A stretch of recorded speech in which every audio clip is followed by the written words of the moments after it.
Hey everybody, welcome back to We Are the Batman. I'm Mike. And this is Matthew. I didn't want to do this. I wanted another week off. I wanted one more week off. Bro, there was just too much crap going on, man. You can't take a week off. There's no taking a week off. What is happening? For those who are watching on YouTube, things might look a little bit different. I'm in the middle of redoing my studio, hence why I wanted the 2 weeks off. And then I'm also, in case you couldn't tell, getting over my 4th annual bout with COVID in December. So...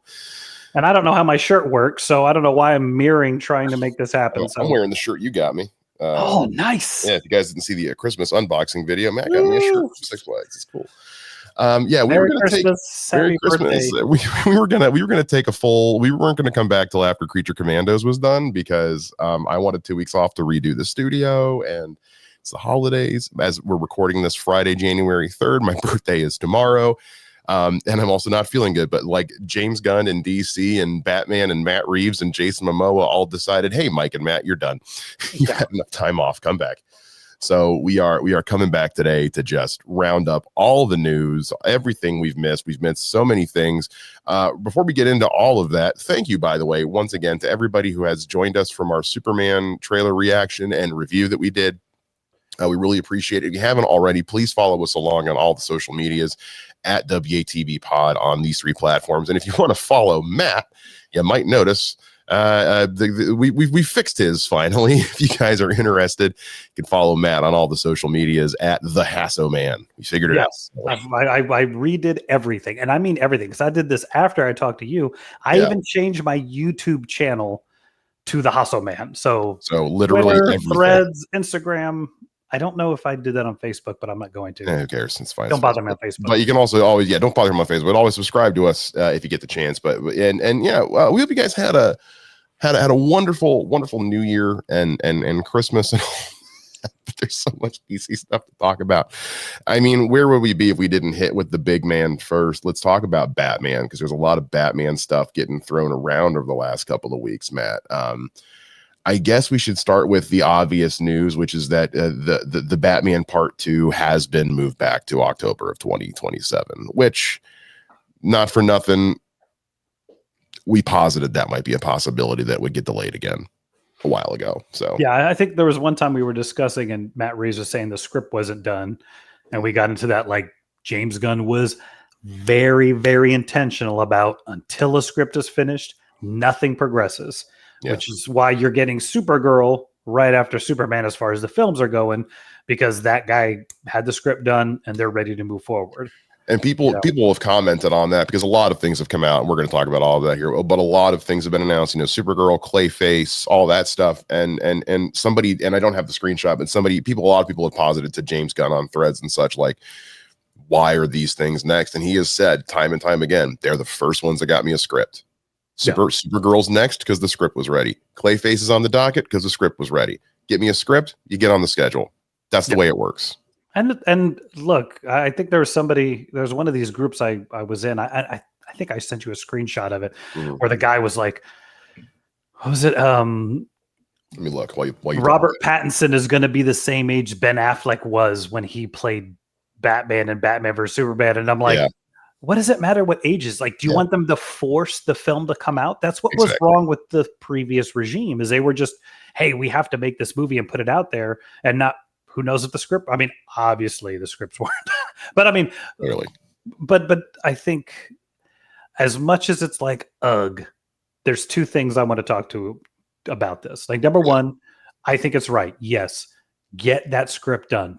You can cast it, you can do some moderate pre-production, but when it comes to actually getting ready to make a movie, you have to have a script.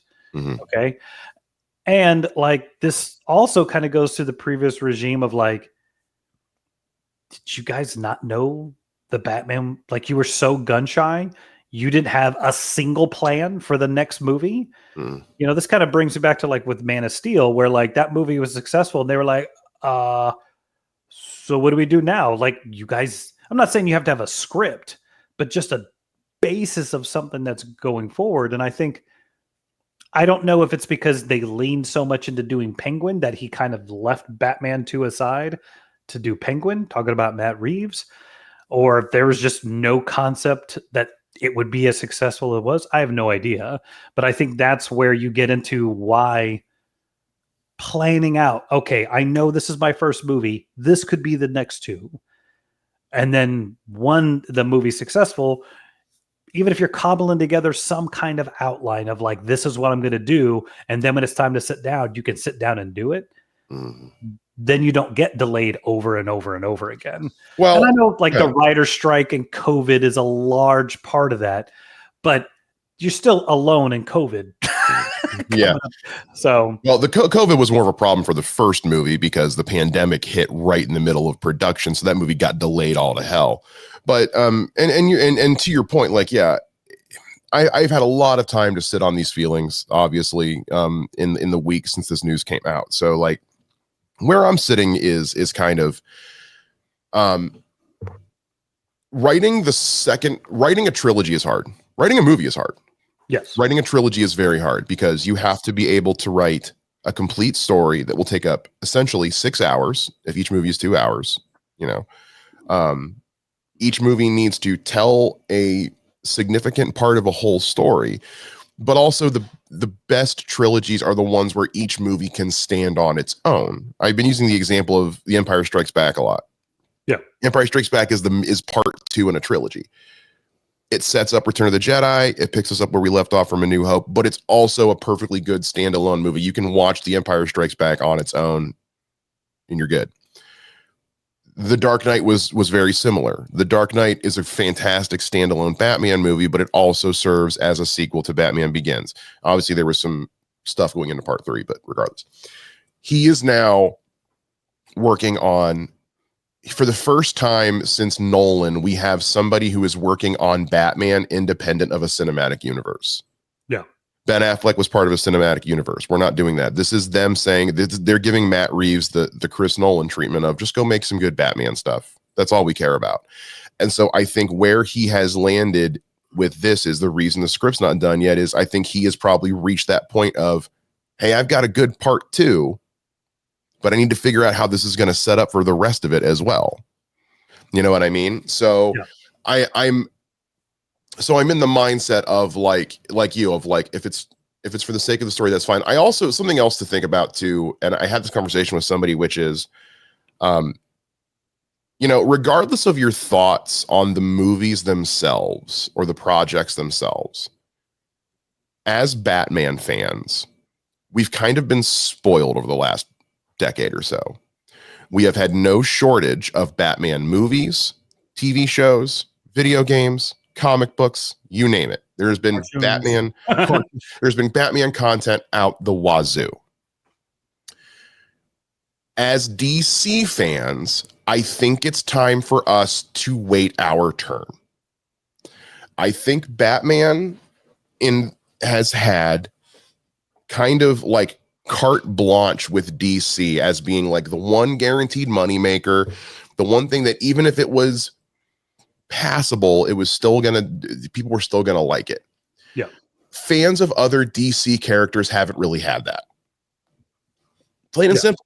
And we got a good Constantine movie, but we got a couple of good super, but Blue Beetle was kind of a thing. Like people who are Blue Beetle fans are wanting more Blue Beetle. Haven't had it yet, but we're getting it. So when you look at it from the Marvel perspective of when they launched the MCU, they didn't have Spider-Man. They didn't have X-Men. They had their C list.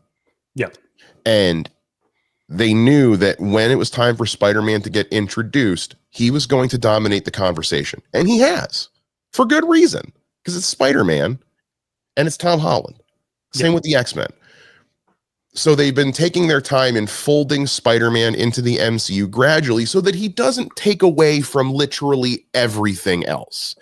And Batman is that with DC. The moment you introduce Batman in Gotham, that's all anybody wants to talk about. And I'm not complaining. But and we're going to talk about it in a little bit here, but in the case of like Creature Commandos, which aired yesterday, what is the only thing anyone's talking about from that? We saw Gotham, we saw Batman. And so I think James Gunn recognizes that that's the power that Batman has with DC. And so for him, all he has to do is just say, hey, he's out there. We'll see him when it's time. Yeah. Because when it's time, once Batman enters the DCU, that's all anyone's going to talk about. Yeah. And so, yeah, I think while from a selfish standpoint, it is a bummer that I've still got to wait another 2 years for a sequel to what has ultimately been one of truly my favorite movies like ever. But I also have to be an adult about it and acknowledge, like, I've had it good for a while. Let somebody else have a turn. We'll get Batman. He's coming. Just, not as soon as we want. Yeah. See, and this is where what I've said this before with other comic book properties, and I'll say it here. Mm-hmm. Maybe they're going to do both of them at the same time. They're going to do 2 and 3 at the same time. And you're going to have, could be. I mean, look, I know it's a farce. It was magic. Can't believe they actually did it. But they filmed all 3 of those Lord of the Rings movies at the same time. Yeah. Oh, yeah. And that is a fluke. But, and I always keep saying, like, hey, when you make a Batman movie, just make all 3 of them at once. Like, I know it'll take like a year and plus, but you don't have to worry about the guy aging out of the role. Like, at this point, we know Batman is a cash cow. This movie just did. So to me, I'd do 2 and 3, because the thing for me personally is I'm done with the trilogies. Mm-hmm. I think Batman should be James Bond. I think you just keep making those movies, and then when the guy ages out, you get somebody else to be Batman, and just there's no rebooting, just keep going. Yeah. Like, there's so much content, there's so many villains, there's so much you could do that, like, we should never see the Joker again. I wouldn't say never. Well, my point more is, like, he's one of 30 villains he has. Yeah. And I just kind of feel like let's get away from him. Like, let's see which is what I think Matt Reeves had in mind with his Joker cameo, which was just like, and he has said time and time again, guys, this was not a setup for Joker to be the villain. This is just him saying, we've already dealt with Joker. Yeah, he's already in prison. He's already dealt. Joker was year 1. Yeah. Yeah. Joker to me is like, Joker's your big bad. Joker's your ultimate big bad. Joker's your final.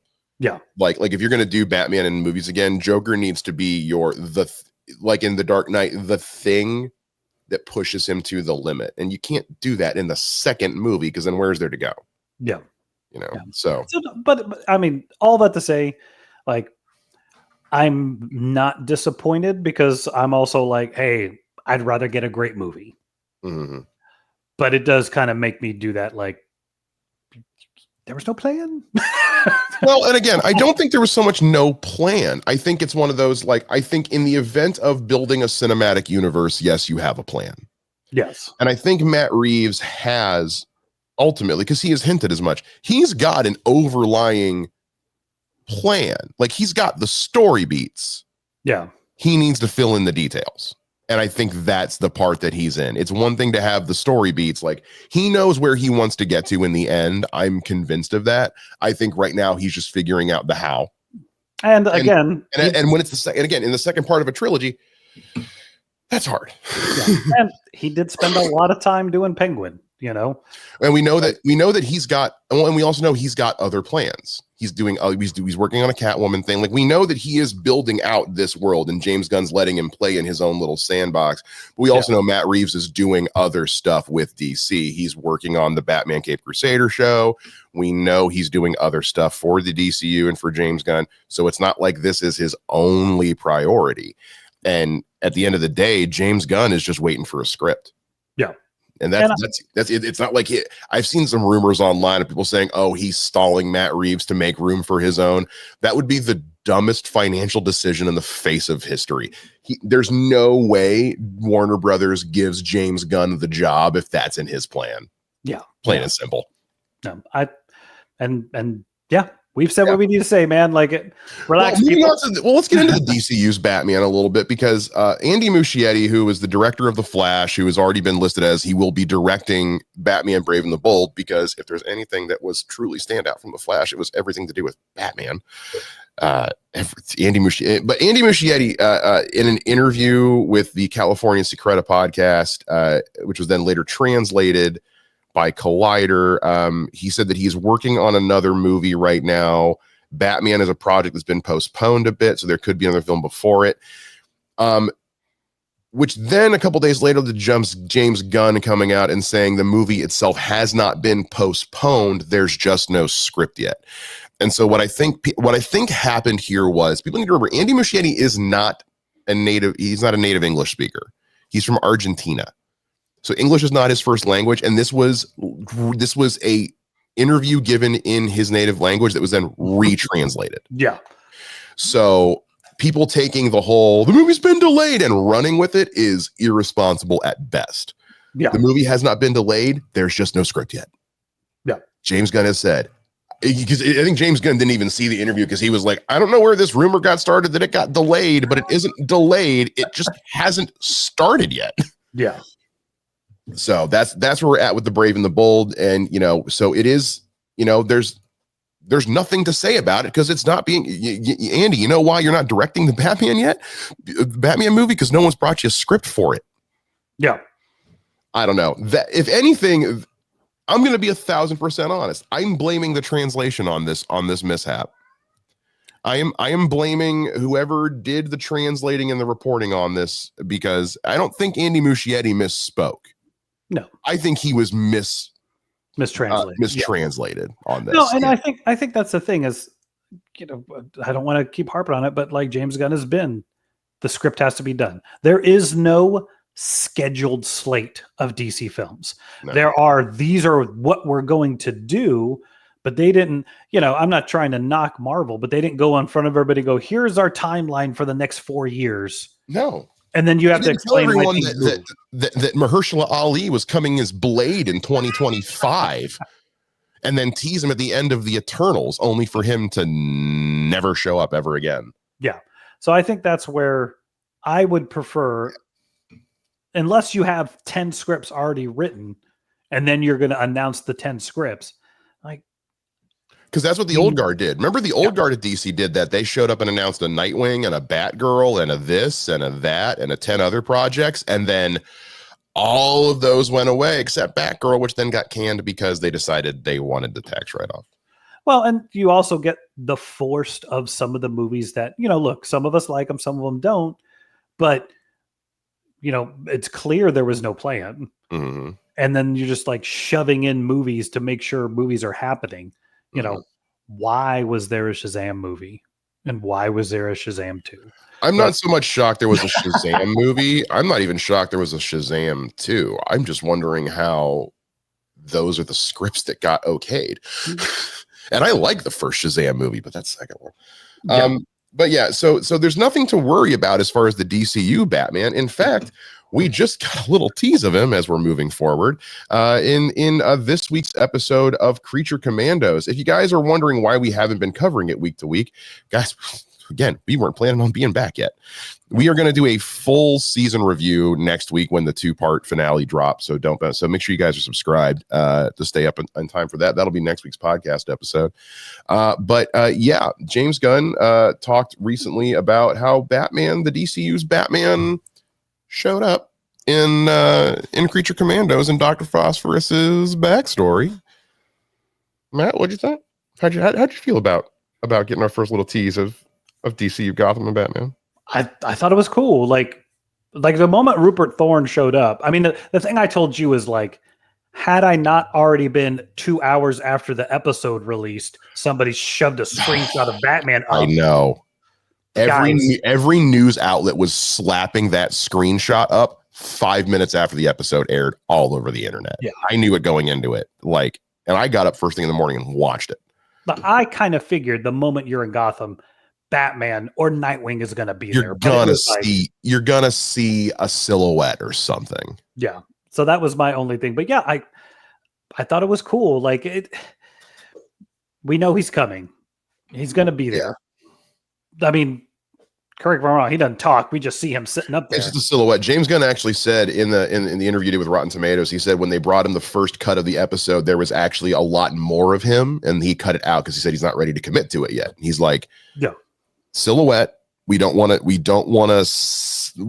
people coming to us whenever the movie comes out and saying, "Why does he look different? What do you look?" Yeah, keep it as non-committal as possible. I think that's perfect. I really liked it, man. I liked it because it's honestly, I will say, the appearance of Batman and Creature Commandos is kind of reaffirming something I think we brought up when we brought up like just the physical appearance differences of everybody, which is that I feel like the show is going more for just make the characters, don't care about what they look like in terms of the actors. We're not trying to make this look like Frank Grillo. We wanted to look like Rick Flag Sr. Yeah. We'll figure out the rest later. So this is a way of just being like, yeah, this is just a generic Batman. It's the DCU's Batman, but the look is generic. We'll see what he's actually going to look like when we cast what him. we know of Batman is that he is the one who captured Dr. Phosphorus. Yes. In Gotham, because he was doing bad stuff in Gotham. That's all I know nothing about Dr. Phosphorus's origin, so I don't know how comic accurate any of this is. I didn't even know if he was actually a Batman villain or not. I don't know. Yeah, he's under my radar too. Okay, so yeah, Creature Commandos, guys. We tried. We tried reading some stuff before the show came out, and we're like, this isn't the show. Yeah, this isn't the show, and the show is. I don't think besides Rick Flag, there's anybody that's in the comic that is in the show. I also don't think anybody in this show is making it out alive. I'm going to be honest with you, but that's more of a me thing. One thing I will say too about everything with the DCU Batman and James Gunn and all that, I love that it's very, very simply just, it doesn't make a big deal about it. Yeah. Like it doesn't grandstand on the fact that we're in Gotham and Batman's there. It is very matter of fact. Like this episode could have done a whole thing and just made it a whole big deal. Kind of like what James Gunn was talking about. Yeah. But I like that it was just thematic. You know what I mean? It was just thematic. And so I really, as a massive Batman fan, I appreciate, not to keep drawing the comparison, but the sort of like MCU Spider-Man treatment that James Gunn is giving him of like, yeah, let's not blow our wad right off the bat. Let's get there. He's coming. Like depending on when the script comes, who knows? Well, and the great thing about Creature Commandos, and you know, again, we're going to do a full season recap of it next week, but I've been really enjoying it from the standpoint of like it's building out the world of the DCU in so many ways. Like the absolute masterclass in world building this show is doing is great. And also just it feels like a limited run comic in a very fun way, just like getting these backstories, kind of like what's going on with Two-Face right now in the comics, just like a limited run of these villains. But I also like that somebody pointed out to me that like there's nobody in this show to root for, and I mean, and that is ultimately I think true. But I feel like that's like to draw the comparison to Penguin a little bit. I think that's kind of the point. Yeah, I feel like the point of Creature Commandos is like we need to see how far gone these people are, so we don't care as much when Batman and Superman beat the ever living crap out of them later. You know what I mean? Yeah, because you definitely do have some of those moments. You're like, ultimately, you just killed that night guy that we've liked for several episodes because he's doing his job, and you guys are doing the wrong thing. Yeah, like. That's what happened. Let's be perfectly clear. The dude who I'm like, man, I can't wait for him to be in a movie gets brain panned because somebody lied to the Creature Commandos. And you're like, okay. Yeah. I'm not all right, but okay. Look, I didn't like it when Oz killed Vic. I didn't like the things he was doing to his mom and his girlfriend. But I needed them to happen so that when the bat signal comes up at the end, I'm rooting for Batman to kick the crap out of Penguin. You know what I mean? Yeah. So I don't like that Dr. Phosphorus killed, you know, Rupert Thorne's innocent children. But it makes Rupert Thorne notwithstanding, but his children didn't need to die. But it gives us a window for Batman then to swoop in and beat the ever-living tar out of him later because he murdered children. So he didn't murder that one little girl, which I kept wondering what's going to happen. I was like, don't, and he didn't. But I also loved that scene where he's just kind of like, which way to the castle? Yeah. All right, cool. It was a little bit of a fillery episode, I'm not gonna lie, but I think it's just because they're like, look, next week's a 2-part finale. Let's go. I didn't mind it. I thought it was really good. I didn't mind it. It was a little fillery. It was a little, little. Just it was one of those. It was like, okay, we didn't need the brothel detour. It was like we entertained as it was. Yeah, guys, we need to have some fun this episode. We've been pretty serious lately. We need to do some fun.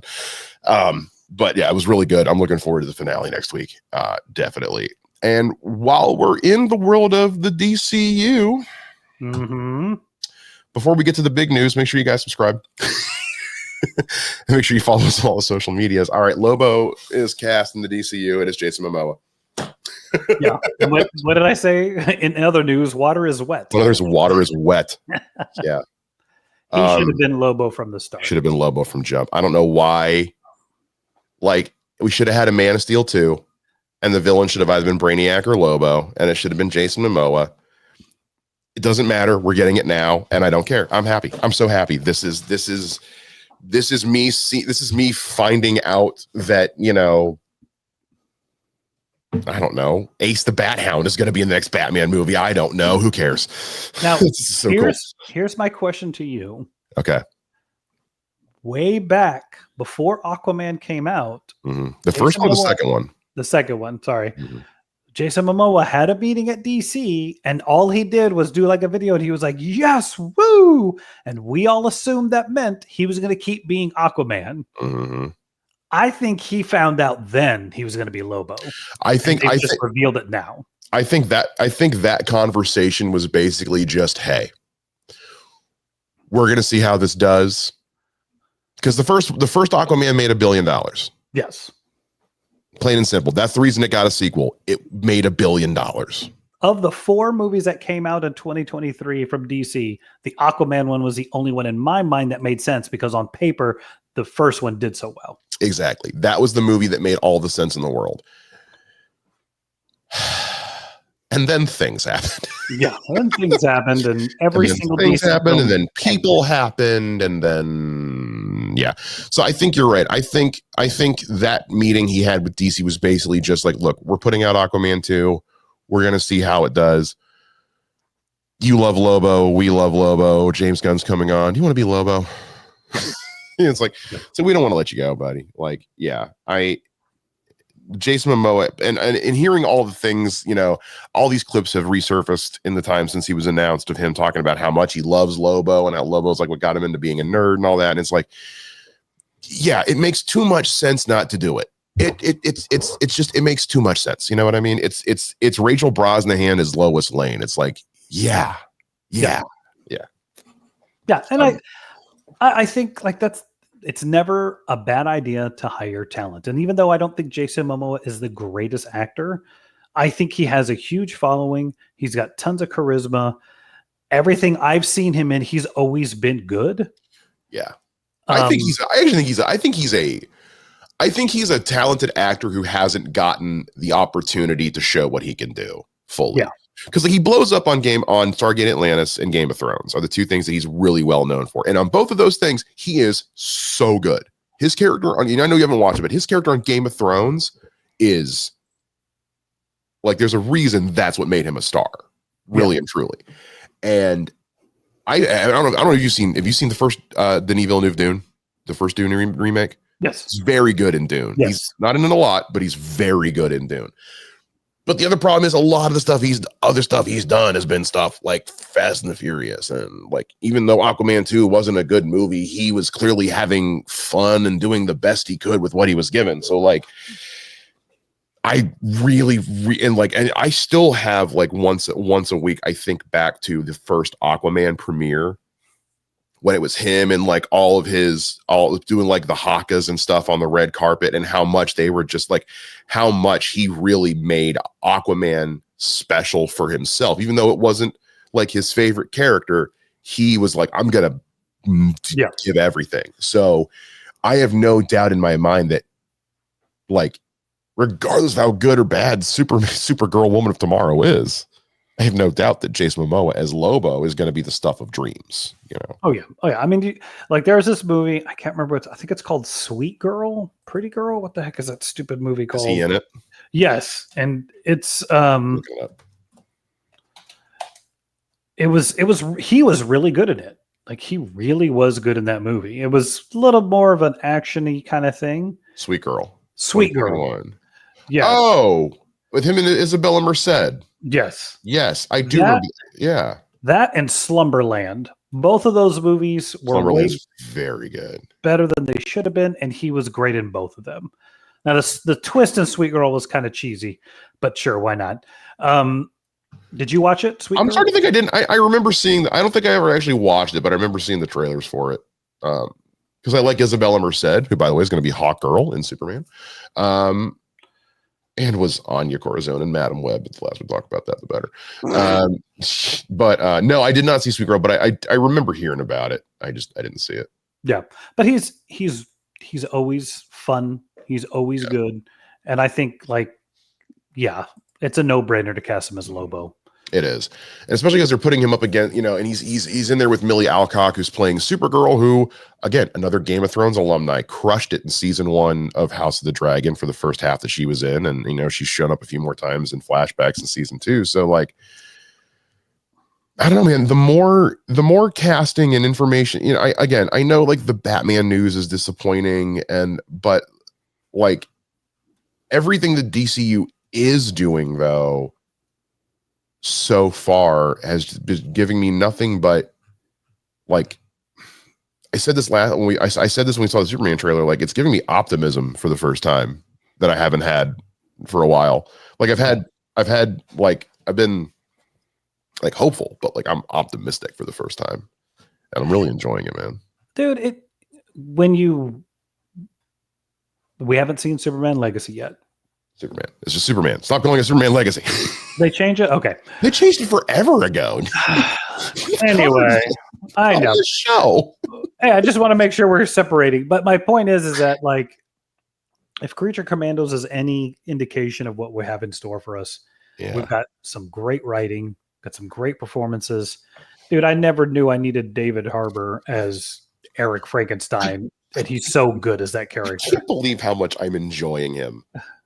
He's a horrible person, but he's great. But he's so funny. It's just him and Dr. Phosphorus, like, from like to talk a little more about Creature Commandos, like, Dr. Phosphorus and Eric Frankenstein and Weasel are, like, the best comedic writing on that show. Yes. Whereas, like, the Bride and Nina are, like, the heart and soul of it, man. It's so good. I'm loving Creature Commandos. Have we missed anything? I'm trying to think. Have we missed anything? Have we missed anything? I don't know. So much DC news has dropped in just the last week. Again, guys, we were not planning on doing this. We were planning on taking another week off and coming back with our Creature Commandos. Yeah, because Batman Hush Part 2 doesn't start till March. Guys, we are going to be reading that. We are going to be reading Hush Part 2 when it drops in the comics later this year. Yeah, I think that's everything, dude. I think if we've missed anything, please let us know down in the comments what we've missed so that we can cover it. Let us know. Make sure you guys subscribe so you know whenever we're dropping stuff. Random things on. Follow us on all the social medias at WATB Pod. Make sure you follow Matt at his new one at The Hasso Man on all things. Yeah, I think we've covered everything. Yeah, now, but do you want to tease a upcoming episode? Yes. Oh, actually, yeah, let's do that. So to give you guys a heads up on what's coming up here. So, you know, with the Lobo casting, and there was some stuff floating around, like fans. What was you brought up something about? There was someone was like Gal Gadot be Poison Ivy. There was one that made me laugh that was like, just bring all the Snyderverse actors back and have them be the Crime Syndicate, which is the evil version of Justice League. I'd watch that movie. So with that in mind, we are going to grab a couple actors out of the Justice League movie, and decide where we would put them in this upcoming DCU. Do you have your ideas already? I'm getting there. That's not next week. Next week is Creature Commandos, but we are later this month. It is on the docket. We're going to be doing some recasting, some fan casting of like, what if we brought back Snyder's Justice League actors for different roles in the DCU? Now that door has been opened up officially. Yes. With Momoa as Lobo. We knew it was always a possibility, but now it's a thing. Yeah, so he's the first one who's being brought back as a completely different character that is going to be live action front and center. Yeah, this is the first time that we are doing a true actor recycling. Yeah. In this camp of DC. So we're looking forward to doing that and having some fun with that. Also, we're gonna be going back and looking at some other things. We're gonna be looking more at the comics as they're coming out. We're still loving the Absolute DC stuff. Mm-hmm. Oh dear God, we're loving Absolute DC. Looking forward to when Green Lantern and Flash and Martian Manhunter dropping those later this year. Coming up soon, I think, as the first one's in March, isn't it? March, yeah. March. So we got a lot of those coming out. Again, our Creature Commandos full season 1 recap is going to be next week. And also, guys, we are coming up on 150 episodes of this podcast, which is truly insane to me that I did not realize we've been going for that long. And so we are going to go live for our 150th episode here on YouTube. More details on that to come because it's still quite a few weeks away. That I think also is going to fall in March or April, I think. So keep your eyes peeled for that. Again, make sure you subscribe, turn on notification bells, you know when it's coming. And I think that's everything. So we are going to call it there as my voice finally starts to go. And we will make sure you guys follow me on social media at Mr. Mike Shea. Follow me at the Hustle Man. And Happy New Year, everybody. Happy New Year. Enjoying it so far. Happy Year of Superman. We've got some fun stuff about that coming for you guys too, but we'll announce that on our 150th live. So just make sure you guys stay in for that. And we will see you guys again here next time on We Are the Batman. Same bat time, same bat podcast channel. Bye-bye.